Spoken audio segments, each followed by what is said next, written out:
नमस्कार। हिंदी कक्षा में आपका हार्दिक स्वागत और अभिनंदन। मैं डॉक्टर आशा आज आपके लिए लेकर आई हूँ एक नया अध्याय है क्षितिज पुस्तक के काव्य खंड से सूरदास के पद। प्यारे बच्चों, जैसा नाम से ही स्पष्ट है सूरदास के पद, इसके कवि कौन हुए? कवि सूरदास जी। तो सूरदास जी के बारे में बताते हैं कि सूरदास जी सगुण भक्ति धारा के प्रमुख कवि हैं। अब आप सोचेंगे कि सगुण भक्ति धारा क्या है? कि हमारी दो धाराएं प्रवाहित हुई, एक हमारी हुई निर्गुण काव्य धारा, दूसरी थी हमारी सगुण काव्य धारा। निर्गुण काव्य धारा में कि जिसमें ईश्वर का कोई रूप रंग आकार नहीं होता है, उसकी हम आराधना करते हैं, वो निर्गुण काव्य धारा। और सगुण काव्य धारा कि जिसमें हम एक ईश्वर का साक्षात रूप मानकर उसकी पूजा करते हैं, उसकी आराधना करते हैं। तो यहाँ पर सूरदास जी ने अपना आराध्य देव किसे माना? श्री कृष्ण को, और उसी के आधार पर ही उन्होंने काव्य सृजन किया है। अब सूरदास जी की प्रसिद्ध पुस्तक है सूरसागर। उसी के सूरसागर के ही भ्रमर गीत अंश से ये पद हमारे लिए गए हैं। अब इसकी पृष्ठभूमि जानते हैं। अब क्या है कि गोपियां श्री कृष्ण से बहुत ज्यादा प्रेम करती हैं। अब श्री कृष्ण कहाँ चले गए? मथुरा चले गए। वहां जाकर वो उद्धव के पास है। अब हम इस काव्यांश की पृष्ठभूमि जानते हैं। पृष्ठभूमि में क्या है कि श्री कृष्ण जो है वो द्वारका चले गए हैं और गोपियां उससे बेहद प्रेम करती हैं, वो उन्हीं की भक्ति में लीन है। तो वहां पर श्री कृष्ण क्या कहते हैं कि गोपियां मुझे बहुत ज्यादा याद कर रही हैं, तो उद्धव तुम जाओ और मेरा संदेश गोपियों तक लेकर जाओ कि मैं भी उनसे बहुत प्रेम करता हूँ। जितनी वो मुझ में भक्ति और आस्था रखती हैं, इतना ही मैं उनका भी ध्यान रखता हूँ। लेकिन उद्धव क्या कहते हैं कि ये भगवान नाम की क्या चीज होती है? आप गोपियों को क्यों नहीं कहते कि निर्गुण ब्रह्म की आराधना करना शुरू करें? निर्गुण मतलब जिसका कोई रूप रंग आकार नहीं है। लेकिन उद्धव मानते नहीं है, कृष्ण समझाने का प्रयास करते हैं। तो श्री कृष्ण चाहते हैं कि मुझसे बेहतर गोपियां इसे समझा सकती हैं, तो उसे वहां पर भेज देती हैं। तो जैसे ही वो उद्धव वहां पर जाते हैं, गोपियां उसका इंतजार कर रही हैं। जैसे ही वो रथ को आते हुए देखती हैं, गोपियां बड़ी प्रसन्न हो जाती हैं कि श्री कृष्ण आ गए। लेकिन जैसे ही रथ नजदीक आता है तो उन्हें आभास होता है कि वो श्री कृष्ण नहीं, कोई और है। और उसके आसपास मंडराते हुए भ्रमर को ही वो उसे भ्रमर कहकर संबोधित करती है। आज जो हम पद पढ़ेंगे उसमें बहुत बार उद्धव के लिए भ्रमर शब्द का प्रयोग किया गया है। अब वो आकर उन्हें संदेश देते हैं, लेकिन गोपियां जो है अपने वाक चातुर्य के माध्यम से उसे परास्त कर देती हैं। वो बहुत सारे तर्क देता है गोपियों को समझाने का, लेकिन गोपियां सभी निरस्त कर देती हैं। एक भी तर्क उसका मानने से इनकार कर देती है। अब गोपियां क्या कहती हैं कि अब आप एक चीज का ध्यान रखना बच्चों कि यहाँ पर जो मैं काव्यांश की व्याख्या कराती जाऊंगी, उस व्याख्या को ध्यानपूर्वक समझना, और साथ साथ हमारे इसके प्रश्नोत्तर भी कराती जाऊंगी मैं। जो एमसीक्यूज आएंगे, हमारे जो बहुविकल्पी प्रश्न आएंगे, वो बहुत ज्यादा आएंगे अब की बार परीक्षा में। तो उसी के आधार पर ही हमें ये अब गोपियां अपने वाक चातुर्य के माध्यम से उसे परास्त कर देती हैं। गोपियां क्या कहती हैं कि उद्धव तुम हो अति बड़भागी, कि हे उद्धव तुम तो बहुत भाग्यशाली हो।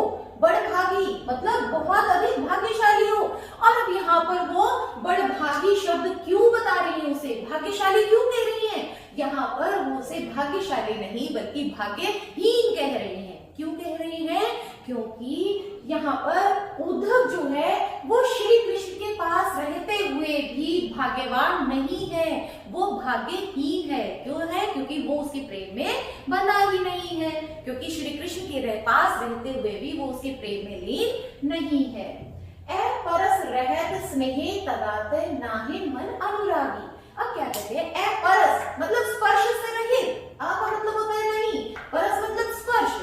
कि वो उद्धव को कहती है कि हे उद्धव तुम श्री कृष्ण के प्रेम में लीन नहीं हो।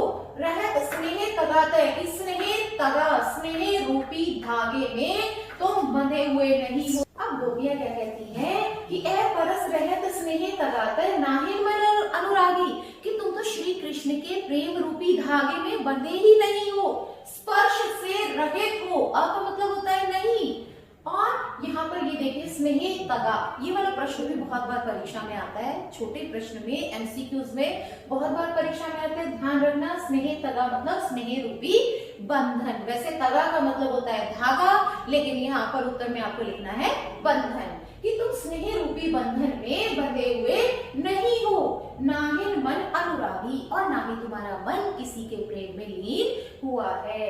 अब यहाँ पर उद्धव को समझाने के लिए वो बहुत सारे तर्क देती है, बहुत सारे उदाहरण देती है। क्या कहती है? पुरैनी पात रहत जल भीतर। पुरैनी मतलब होता है कमल, पात मतलब पत्ता, रहत मतलब रहता है, जल भीतर मतलब जल के अंदर।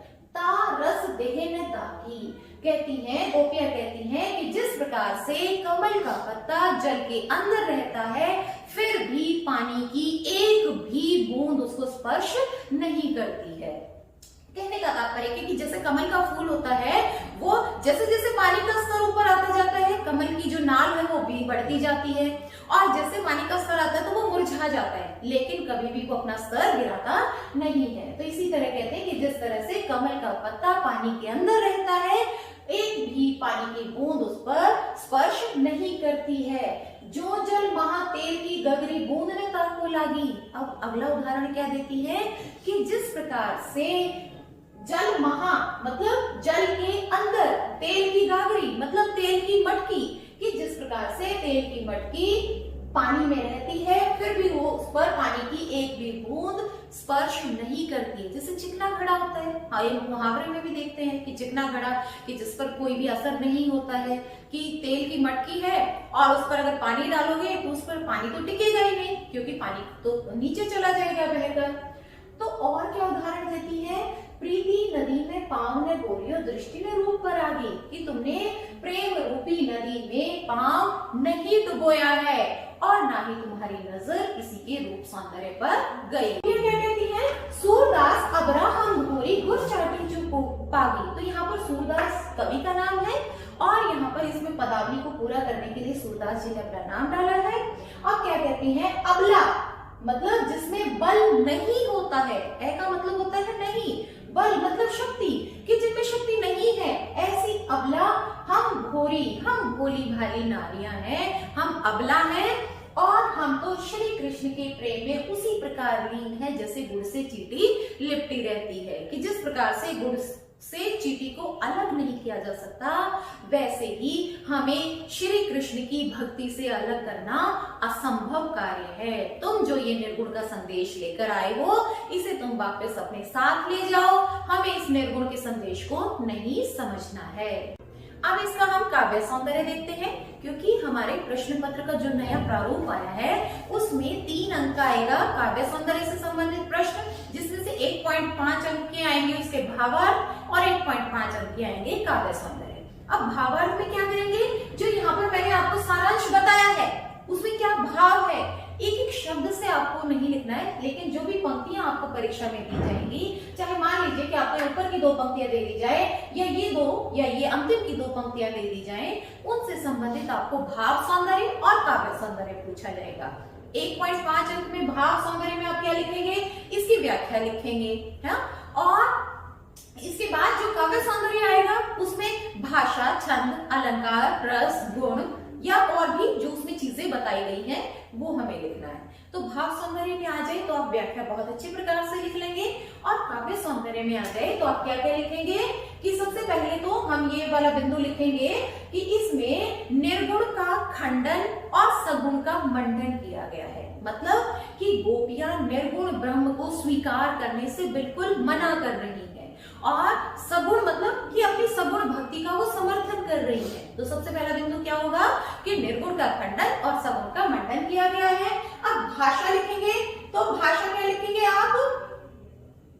कि शुद्ध ब्रज भाषा का प्रयोग किया गया है, शुद्ध ब्रज भाषा। फिर उसके बाद आता है हम अलंकार देखेंगे। अलंकार क्या देखेंगे? हम अलग अलग करेंगे कि पुरैनी पात सबसे आसान अलंकार है बच्चों, कि हमें अनुप्रास अलंकार की पहचान सबसे आसान होती है। क्या होता है कि जहां पर एक ही वर्ण की आवृत्ति हो, जैसे पुरैनी पात, इसमें कौन सा वर्ण है? प वर्ण है, तो पुरैनी पात में प वर्ण की आवृत्ति के कारण अनुप्रास अलंकार है। जो जल महा, कि जिस प्रकार से जल के अंदर, कि जो जहां पर प्रयोग होता है, जानो, मानो, जनू, मनहु, ऐसे शब्द आते हैं, वहां पर ये ध्यान रखना उत्प्रेक्षा अलंकार होता है कि कहते हैं कि जैसे जल में, यहाँ पर उदाहरण दिया है उत्प्रेक्षा अलंकार। आगे है प्रीति नदी। प्रेम को नदी का रूप माना जाता है, जहां पर उपमेय को उपमान का रूप माना जाता है, जहां पर किसी चीज को किसी और चीज का रूप मान लिया जाता है, वहां पर रूपक अलंकार होता है। तो प्रीति, प्रेम को नदी का रूप माना गया है। और क्या देखते हैं हम, गुड़ चाटी जो पागी कि गुड़ की चीटी के जैसे चिपके हुए हैं। तो यहाँ पर गुड़ की चीटी को भी उदाहरण रूप में लिया है, तो यहाँ पर मानो उत्प्रेक्षा अलंकार का प्रयोग हुआ है। और हम क्या देखते हैं, हाँ एक चीज और, स्नेह तगा मतलब स्नेह रूपी धागा। यहाँ पर बंधन को स्नेह का रूप लिया गया है, धागे के रूप में लिया गया है प्रेम को, तो यहाँ पर रूपक अलंकार है। और क्या लिखेंगे बच्चों इसमें, हमारी भाषा हो गई, अलंकार हो गए, पदावली शैली हो गई। एक चीज और आप सभी काव्य पंक्तियों में शामिल कर सकते हैं, जैसे संगीतात्मकता, लयात्मकता व प्रवाहमयी भाषा का प्रयोग किया गया है। और एक चीज और बच्चों कि इसमें जैसे वो श्री कृष्ण से दूर है गोपियां, तो इसमें रस कौन सा होगा, इसमें वियोग रस का प्रयोग किया गया है। तो यहीं पर हमारे ये काव्य सौंदर्य और भाव सौंदर्य समाप्त होता है। अब हम बढ़ते हैं दूसरे पद की ओर।